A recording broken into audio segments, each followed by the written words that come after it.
చాలామంది తల్లిదండ్రులు మొరపెట్టుకునేది, కంప్లెయింట్ చేసేది ఏంటంటే తమ పిల్లలు సరిగ్గా తినటం లేదని. మీ పిల్లలు బాగా తినాలంటే ఏం చేయాలి? ఎలాంటి టెక్నిక్స్ పాటించాలి? ఇది ఈ వీడియోలో మనం తెలుసుకోబోతున్నాం.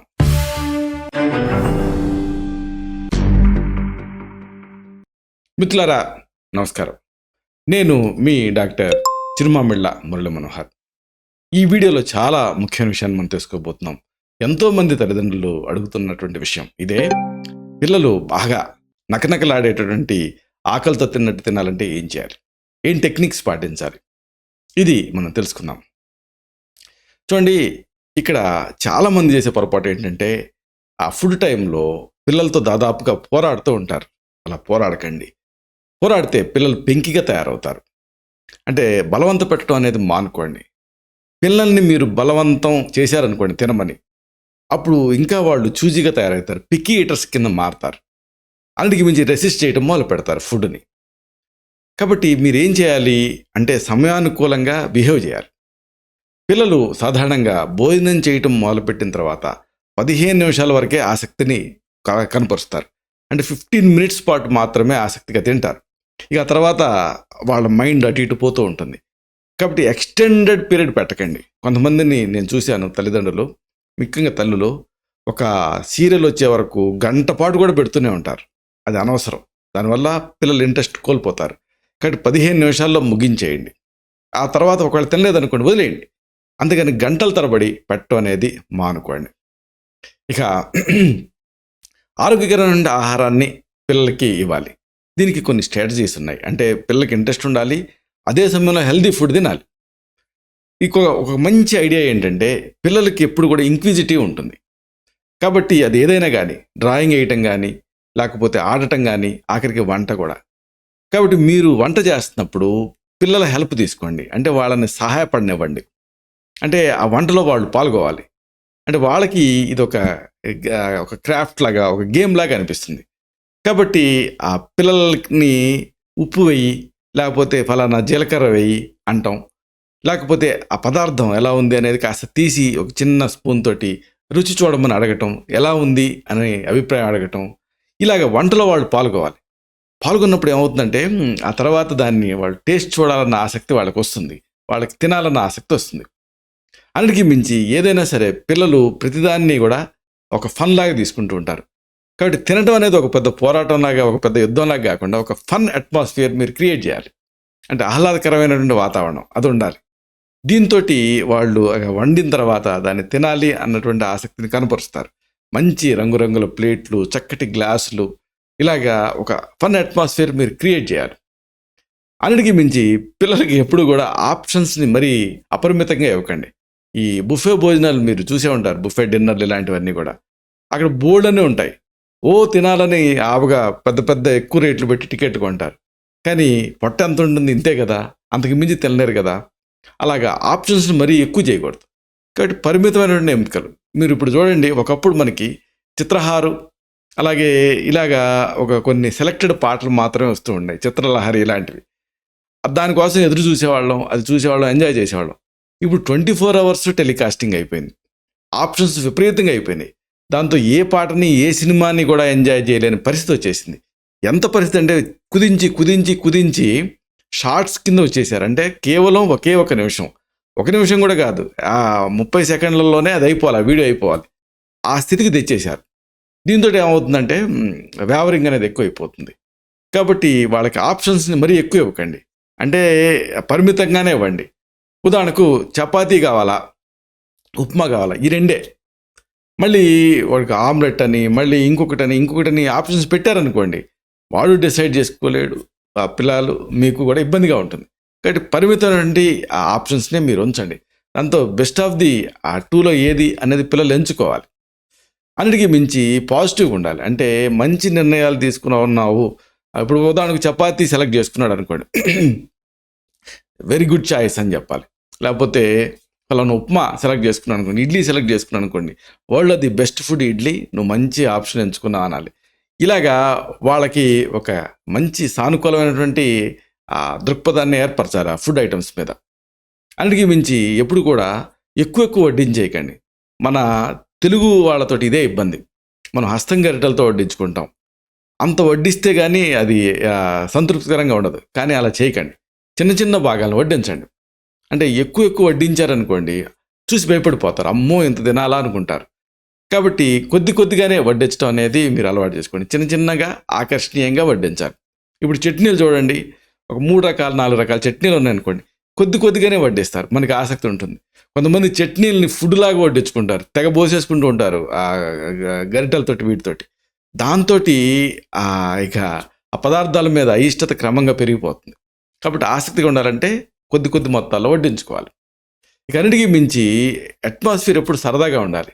అంటే క్రియేటివ్గా ప్రజెంట్ చేయాలి ఏదైనా. ఉదాహరణకు ఇప్పుడు చపాతీ ఉంది. చపాతీని రౌండ్గా చేస్తే ఆకర్షణీయంగా ఉంటుంది.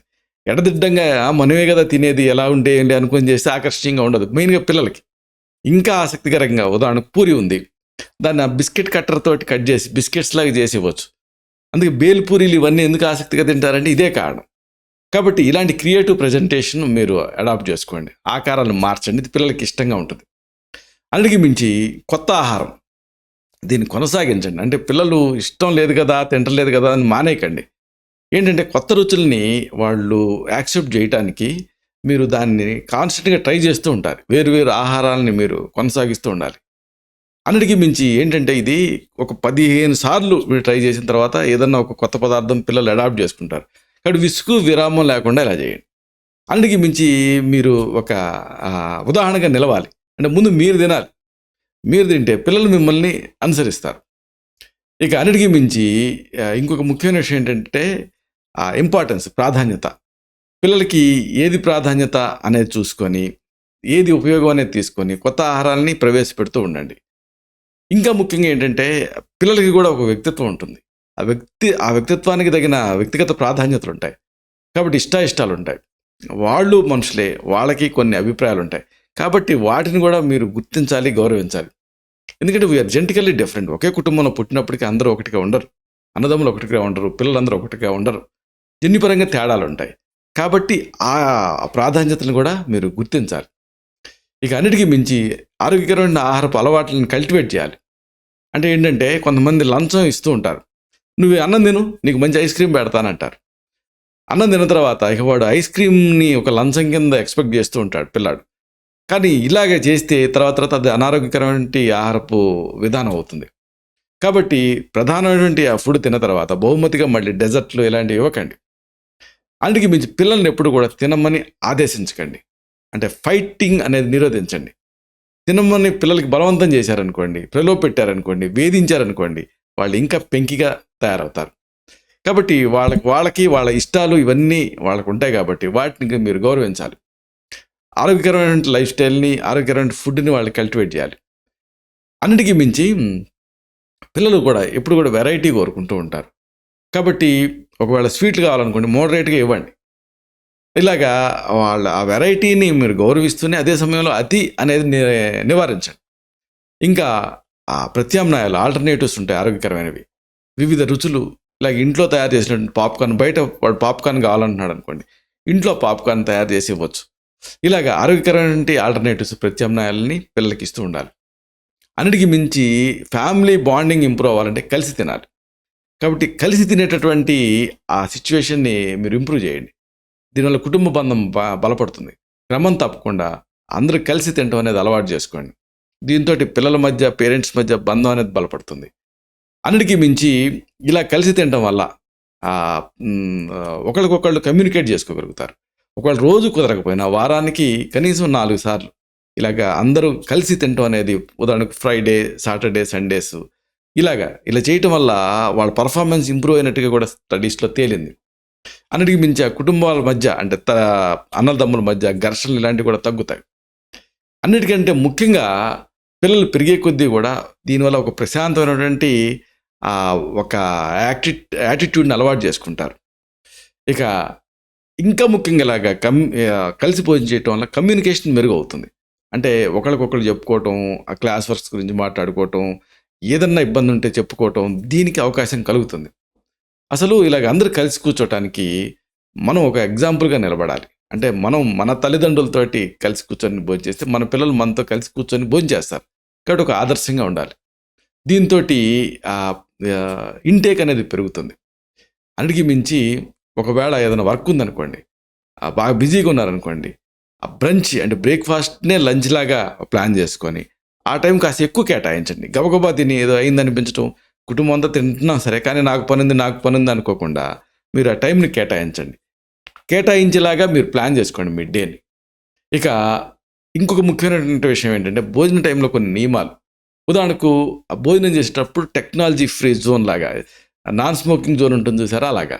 అంటే టీవీ ఆఫ్ చేయాలి, ఫోన్లను దూరంగా ఉంచాలి, ఇలాగా తినడం మీద దృష్టి పెట్టాలి. అన్నిటికీ మించి ఇంకొక ముఖ్యమైనటువంటి విషయం ఉంది. ఇదేంటంటే, భోజన సమయంలో పెద్ద పెద్ద ఉపన్యాసాలు పిల్లలకి ఇవ్వకండి. వీటి నుంచి దూరంగా ఉండండి. ఆ టైంలోనే ఇంపార్టెంట్ విషయం ఏదో సీరియస్గా మాట్లాడటం ఇలాంటివి మానేయండి. మానేస్తే పిల్లలు ఆటోమేటిక్గా చక్కగా తింటారు.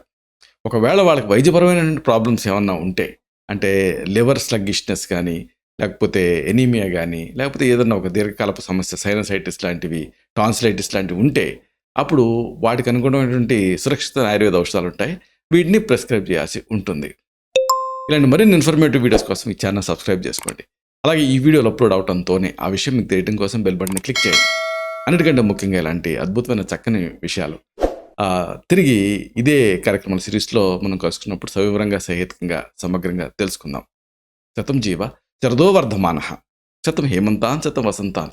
100 శరత్తులు, 100 హేమంతాలు, 100 వసంతాలు వర్ధిల్లుతూ జీవించండి. Stay healthy, stay happy, be positive, keep smiling, stay safe. Love you all. శుభం.